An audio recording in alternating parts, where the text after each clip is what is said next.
Allora si dovrà pensare che già qualche secolo prima dell'elezione di Israele come popolo sacerdotale e persino prima della stessa etnogenesi di Israele, Yahweh fosse venerato in Sardegna come Dio luminoso e potente.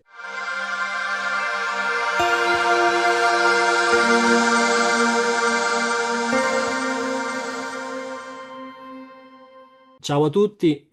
siamo qui con Mauro Biglino e Gian Matteo Corrias per presentare l'ultimo lavoro, l'ultimo libro che entra nel catalogo della casa editrice Tuti, la quale svolge un lavoro molto importante da diversi anni, è una casa editrice piccola ma che ha già sfornato titoli molto interessanti. Allora, questo lavoro si inserisce secondo me perfettamente in quella linea editoriale della casa editrice perché c'è appunto la ricerca da una parte di produrre progetti culturali accessibili ma sostanziati nei vari libri che sono stati pubblicati da apparati di note e da bibliografie molto importanti e parimenti da una cura e una ricerca formale molto importante. Quindi ecco, io credo che questo libro, Il Dio inatteso, e di cui ho qui una copia che ho avuto la fortuna di leggere in anteprima, diciamo durante la genesi di questo lavoro, è un libro che si va a inserire bene proprio in questo progetto qui. Siccome voglio passare subito la parola ai responsabili di questa bella impresa, che sono qui presenti e adesso si giustificheranno, chiedo subito allora a Gian Matteo Corrias di dirci qualcosa proprio su come è iniziata questo progetto e come si è sviluppato e come siamo arrivati, ecco, fin qui oggi con il libro in mano. Poi ti lascio anche, magari Matteo, se vuoi dire tu qualcosa sul sottotitolo che spiega meglio e di più quello che c'è dentro il volume. Sì, ben trovato Davide, ciao Mauro, ben trovati tutti voi che ci seguite. Sì, devo dire che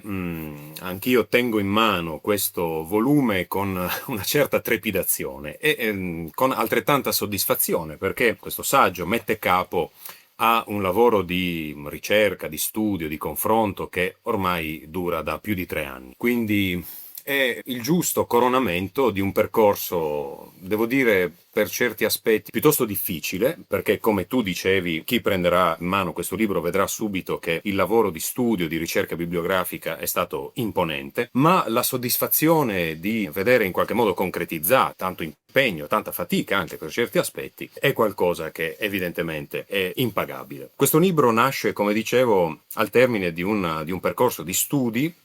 piuttosto impegnativo, ma voglio sottolineare un'altra cosa importante. Nasce anche grazie a un costante e piuttosto proficuo confronto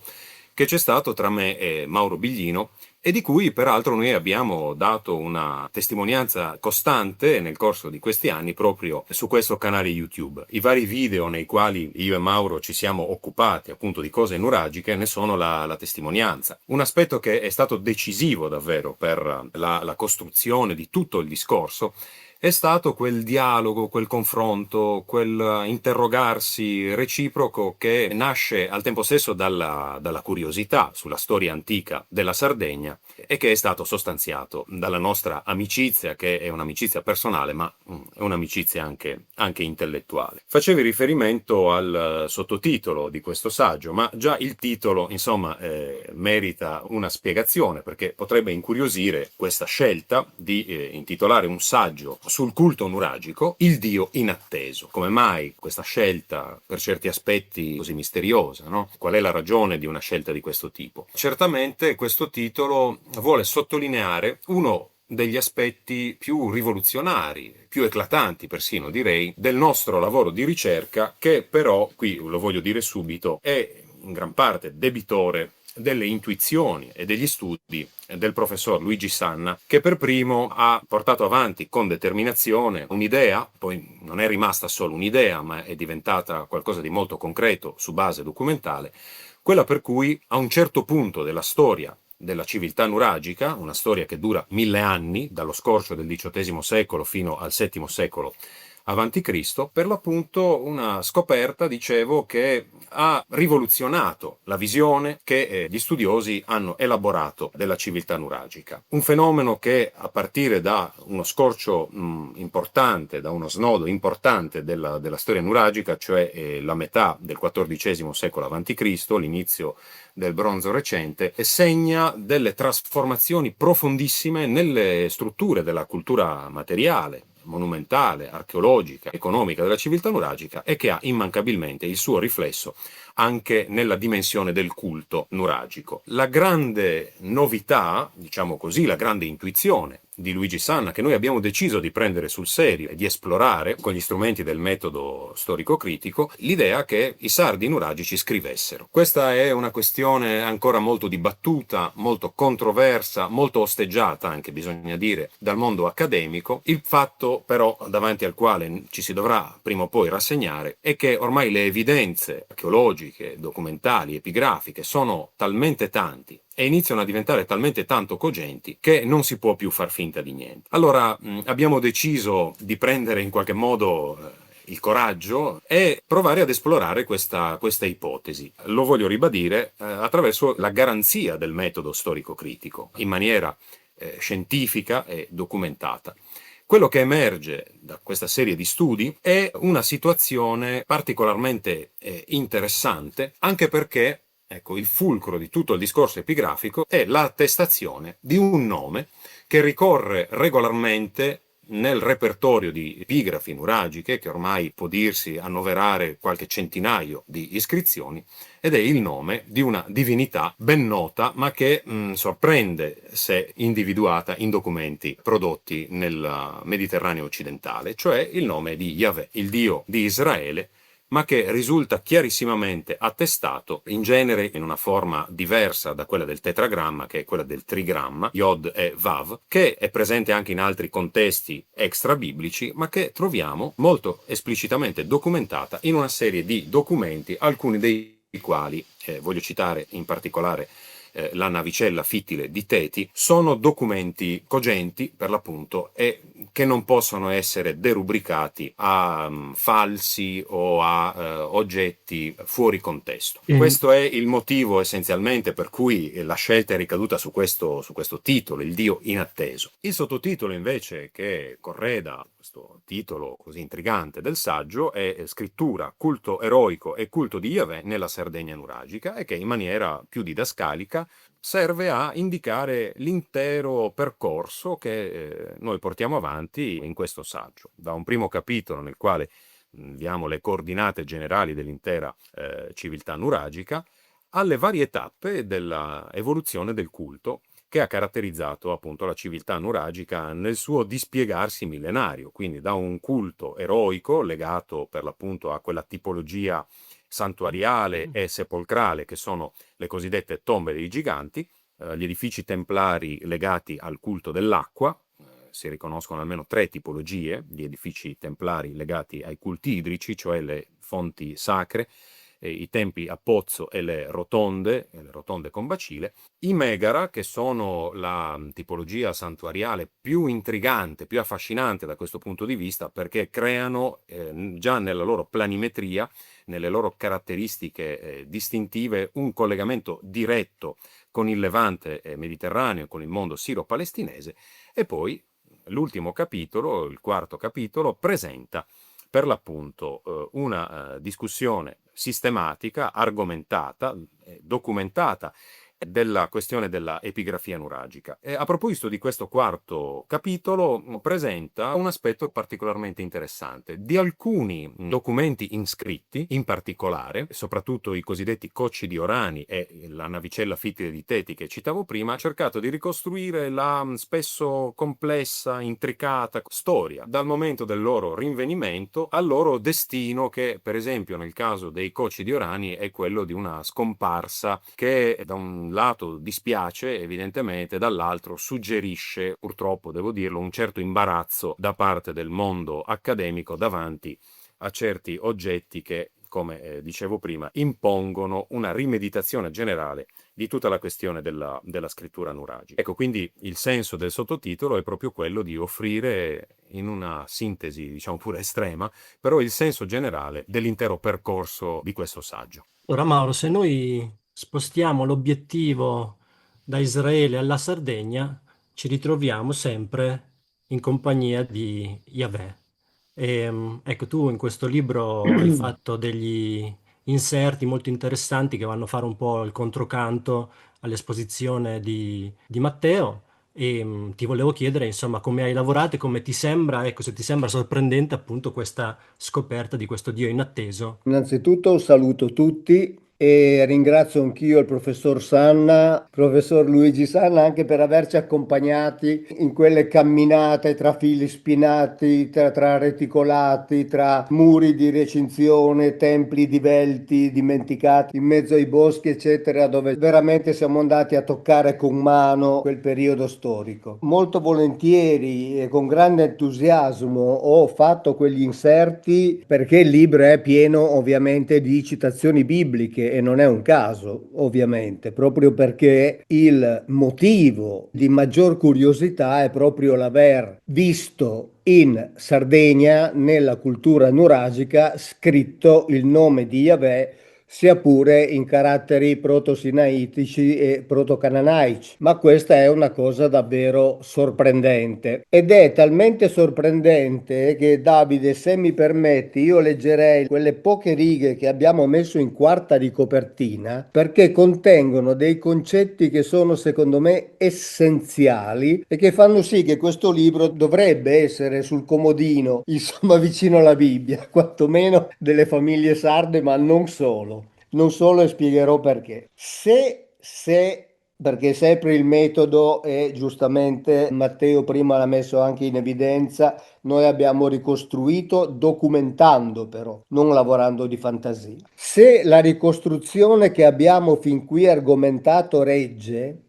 allora si dovrà pensare che già qualche secolo prima dell'elezione di Israele come popolo sacerdotale e persino prima della stessa etnogenesi di Israele, Yahweh fosse venerato in Sardegna come Dio luminoso e potente, un Dio che rispondeva al popolo che lo invocava, che si attardava nel penetrare dei tempi a Megaron per respirarvi le fumigazioni a lui gradite e per ricevere in offerta quei sacrifici, per esempio, di tortore che avrebbe in seguito prescritto anche a Israele. E qui dentro si parla proprio di questo, proprio anche dei sacrifici. Abbiamo visto il posto dove c'erano anche queste torture. Cosa significa questo? Significa che noi pensiamo che questo Dio sia nato presentandosi ad Israele. In realtà, se è vero ciò che abbiamo documentato, i nuragici hanno preceduto Israele. Mi rendo conto che è una frase forte, ma i nuragici conoscevano il nome di Yahweh prima che Yahweh dicesse a Mosè: mi ricorderete con questo nome, cioè il tetragramma. I nuragici lo conoscevano già.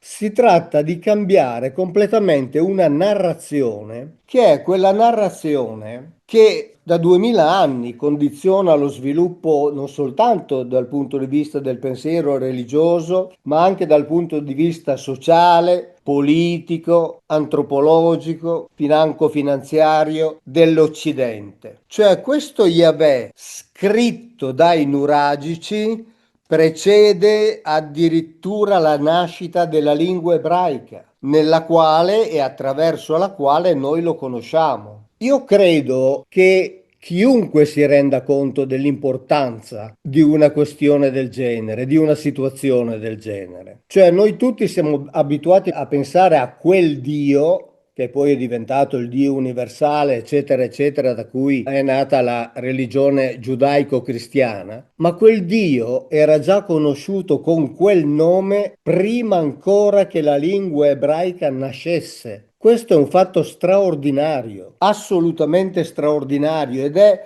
documentato in questo libro. E quindi tutta questa narrazione che noi abbiamo, che ha condizionato e continua a condizionare, basta vedere in questi giorni cosa succede, quante volte questo Yahweh, questa Bibbia viene richiamata per giustificare azioni, diciamo, non encomiabili, ecco, diciamo così eufemisticamente. Bene, questo nome era già conosciuto prima che questa lingua nascesse. Questo per me è un fatto fondamentale e in questo libro questo è chiaramente documentato. Mi sento di ringraziare veramente tutti noi, compreso te Davide, che abbiamo partecipato a questo lavoro, che è stato un lavoro lungo, entusiasmante, ma un lavoro difficile anche dal punto di vista editoriale, perché nel libro la casa editrice Tuti ha riprodotto non soltanto decine di fotografie, ma anche addirittura le ricostruzioni grafiche delle scritture, quelle in cui appunto appare il nome Yahweh. Quindi il tutto è molto più complesso e riguarda la storia della Sardegna, naturalmente, perché insomma questo Yahweh è testimoniato lì, ma riguarda in realtà la storia dell'Occidente, perché l'Occidente che si è costruito dal punto di vista culturale e, ripeto, anche dal punto di vista politico, si è ricostruito attraverso una narrazione che vede questo Dio che sceglie gli ebrei, che poi abbiamo già visto, gli viene attribuita una sola famiglia, e poi di lì tutto si espande attraverso l'evoluzione dal politeismo al monoteismo, in realtà ha delle origini le cui radici sono molto più profonde e più antiche di quelle addirittura descritte dalla Bibbia. Matteo, il professor Corrias, naturalmente, ha ricordato la ricchezza dossografica di questo libro,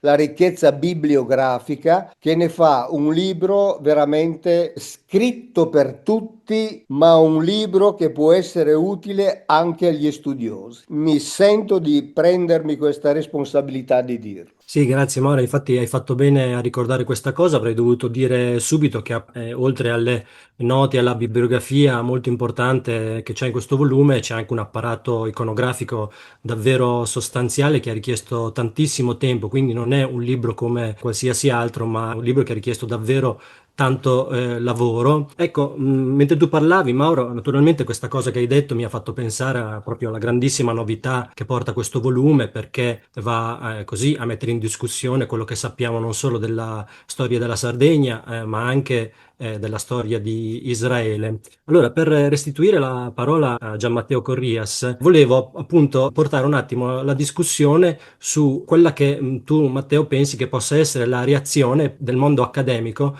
di cui prima hai detto che ha provato anche momenti di imbarazzo di fronte ad esempio a situazioni in cui reperti archeologici importanti come i cocci di Orani sono andati perduti e altre situazioni simili che hai richiamato. Sì, la reazione si può immaginare facilmente, anche perché ormai sono 2 decenni che il mondo degli studi accademici si misura con proposte interpretative di questo tipo, cioè che tendono a argomentare la presenza all'interno della civiltà nuragica della scrittura di codici scrittori e della pratica della scrittura. Io vorrei dire, a scanso di equivoci, che il fatto che il mondo accademico eserciti una sostanziale prudenza nei confronti di ipotesi così eversive da un certo punto di vista è più che comprensibile, e non solo, è giusto che sia così. Cioè l'accademia ha proprio questa funzione, no? Questa funzione di filtro, di vaglio critico. Non è poi così strano in fondo che sia il mondo della ricerca indipendente a fare i passi più audaci, no? Nella direzione